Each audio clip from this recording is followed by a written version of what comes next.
how to solve your employee turnover problem. Over the last couple of weeks, we've shared some stories, we've discussed the hard and soft costs, we've discussed how to calculate and understand the magnitude of the problem, and what are some of the root causes of the issue.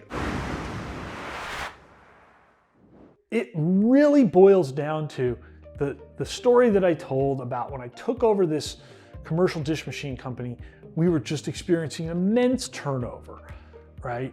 And on the back end of that, we went from 0 to hero, literally the worst to the best performing business unit out of 100. So this is not an anomaly here. There was a huge impact once we solved our turnover problem. It all began with selecting the right people.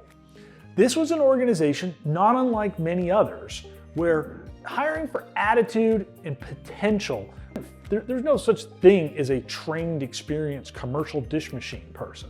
There are so few of these people in the world, I mean, they don't even exist, right?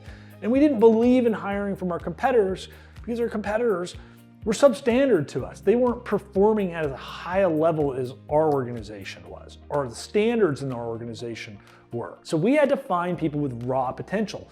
And the only way to find people with raw potential is find people with great attitudes. We've all heard this, the great saying is, hire for skills, fire for attitude. So we looked for folks with the right integrity and attitude as the first and foremost criteria. And then we looked for right aptitude. So instead of skills or direct experience in this world, we looked for folks that were smart, who were motivated, their core values aligned with the organization's core values, and that who we could create a growth opportunity for. So why does that matter so much? Well, because this is the key to solving your turnover problem. So first of all, you have to understand, as we've talked about in the other videos, the cost, the magnitude of the problem. You gotta be able to quantify it. You wanna create a smart strategic plan, one that's specific, measurable, actionable, realistic, and time-bound for how you're gonna address it. And again, realistic and time-bound are a big part of this. This is not gonna happen overnight. It took us a year just to right the ship, and it took us a couple more years before we started hitting those peak performance numbers. Again, from losing revenue to not growing at the top line to top performance growth and bottom line profitability. We understand the problem, we create the plan, and it started with hiring the right people with the right integrity and attitude and aptitude. And then we had an onboarding plan. We brought in the best trainers from the company throughout there, and we spelt out the first days, weeks, and months of how we were going to train and onboard these people.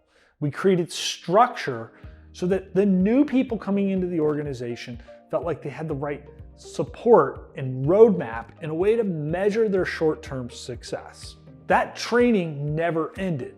So we made it a point on a daily, weekly, and monthly and quarterly basis. We had different training modules that are appropriate for the amount of time that we had. On the daily, we had short little hitters. On the weekly, we had longer team meetings. On the monthly and quarterly, we had full days where we were working to train and develop our folks. And then we had advanced training opportunities that folks would go off-site, would have classroom training, hands-on field training, but it was dedicated to their growth and development within the organization.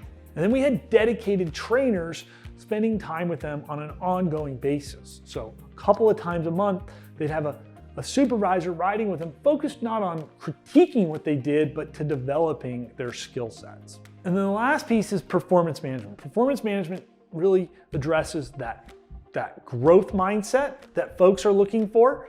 It works on helping create relationships and rapport with their supervisors and their coworkers. So helping them feel connected to the organization.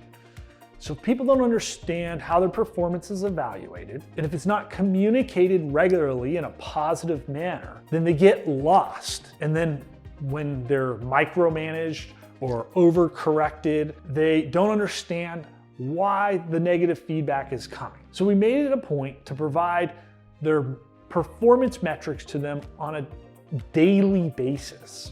And that of course rolled up to weekly, monthly, quarterly, and annually. So every single day they were looking at the same metrics we were looking at on the leadership team.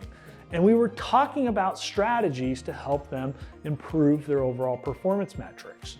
And then we would sit down with them and meet with them on a quarterly basis to review their performance based on their numbers, based on the more subjective things. And when we dealt with subjective matters like attitude or being a good team player or supporting their other coworkers, sometimes safety. I mean, safety is measurable, but were they embodying and following safety protocols? A little bit more difficult. We didn't have a tally system every time they weren't wearing their PPE. So we had to create clear definitions, and then we quantified those, so scale of 1 to 5, and then explained the score in constructive way to explain why they got the score they did, but what they can do to also improve their safety rating scores as well. It was a painstaking process of selecting the right people, the right integrity and attitude, to having a really well thought out structured onboarding process, to an ongoing training, both unstructured and structured,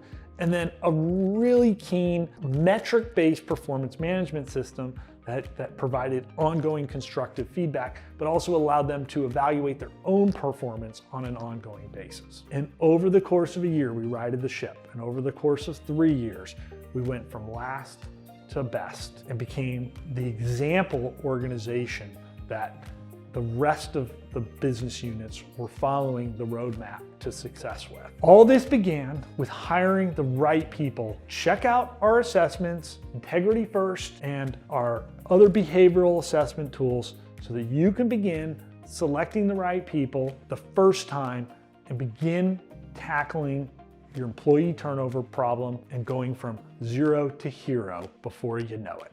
In our next video, we'll be looking at the benefits of pre-employment assessment testing as a starting point for making sure that you are finding and selecting the very best people as the beginning step to eliminating turnover within your organization.